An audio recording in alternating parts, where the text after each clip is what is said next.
পরলোক গমন করলেন মা কালীর বুকের ওপর পা রেখে পূজা করা পূজারী কালীশঙ্কর সাঁতরা। কালীশঙ্করের মৃত্যুতে শোকাহত পুরো গ্রামবাসী। পরিবার সূত্রে জানা যায়, তার বেশ কিছুদিন ধরেই ঠান্ডার সমস্যায় ভুগছিলেন তিনি। বুকে সর্দি জমে গুরুতর অসুস্থ হয়ে পড়েন এবং পরবর্তীতে মারা যান। আরামবাগের রতনপুরে অবস্থিত মা কালীর মন্দিরের নাম ডাক বিশ্বজোড়া। কিছুদিন আগে আমরা এই মন্দিরের খবর করতে গিয়ে আমাদের ক্যামেরার সামনে কিছু অলৌকিক দৃশ্য দেখতে পেয়েছিলাম। বহু ভক্ত এখানে এসে তাদের মনস্কামনা পূরণ করেন। পৃথিবীর একমাত্র এই মন্দিরেই মা কালীর বুকের উপর পা রেখে পুজো করা হতো। তবে পূজারী মৃত্যুতে এবার এই ধারণা করা হচ্ছে যে মা কালীর বুকের উপর পা রেখে পুজো করার সেই রীতি বন্ধ হতে চলেছে। এবার থেকেই স্বাভাবিকভাবেই পুজো করা হবে মা কালীর। কালীশঙ্কর নিজের হাতেই তৈরি করেছিলেন মায়ের এই মূর্তি। শারীরিক একটা অসুস্থতা ছিল, ও বহুদিন থেকেই আছে, কিন্তু সেরকম কিছু মনে হয়নি। কালকে হঠাৎ একটু শ্বাসকষ্ট হচ্ছিল, শরীরের ভিতরে শ্বাসকষ্ট হচ্ছিল। আমাকে বললো যে আমার জামাই এসেছিল, জামাই একটু সুজি করে দিল, সুজি খেলো। তারপর আমার একটা কাকাও ছিল, পরদিনে ধরে আছে, শ্বাসকষ্ট হচ্ছিল বলে আমাকে বললো তুমি একটু মায়ের ঘটের জল নিয়েছিল।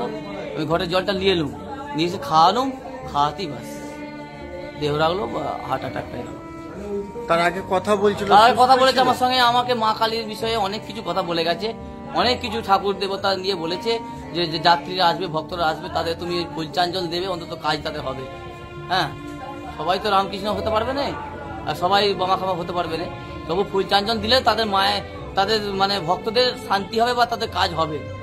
এই কথাটা আমাকে কালকে দুপুরবেলা আধ ঘন্টা আমার সঙ্গে কথা বলেছে। কথা বলে তারপর আমার সঙ্গে মৃত্যুটা হয়েছে ওই 9:45 রাত্রি। হ্যাঁ, রাত্রি 9:45। আপনি কি হন? আমি জামাই। আপনার নাম? আমার নাম সুশান্ত মল্লিক। আপনি মন্দিরেই থাকেন? আমি মন্দিরেই থাকি, পূজা করি, শনিবার মঙ্গলবার পুজো করি, নিত্য পূজা করি, কালকেও পুজো করেছি। সংক্রান্তি দিনেও আমি মকর করেছি। হ্যাঁ, বাবু শরীর অসুস্থ ছিল বলে আমি নিজে একাই 100-150 মানুষের পুজো ছিল, আমি সে পুজোগুলো করেছি। মকর সংক্রান্তি তিথি করেছি আমি।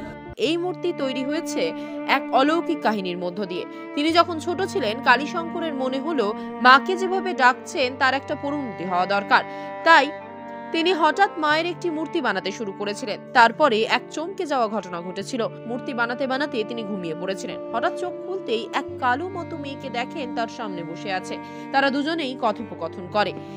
তার মধ্যে সংশয় ছিল কি রং দেবেন মায়ের, কি রঙের শাড়ি পরাবেন মাকে। হঠাৎ সেই মহিলাই যেন সমস্ত প্রশ্নের উত্তর দিয়ে দেয়।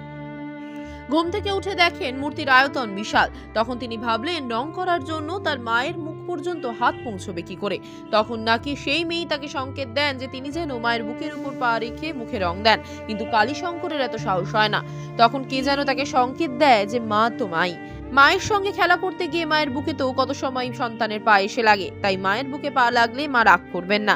তিনি কোথা থেকে যেন আদেশ পেয়ে যান যে তিনি মায়ের বুকে পা রাখতে পারবেন, আর তারপর থেকেই তিনি তা করেছিলেন। সেই থেকেই চলে আসছিল মায়ের বুকের উপর পা রেখে তার পুজো করা। এবার সেই পুজোর যেন অবসান ঘটল।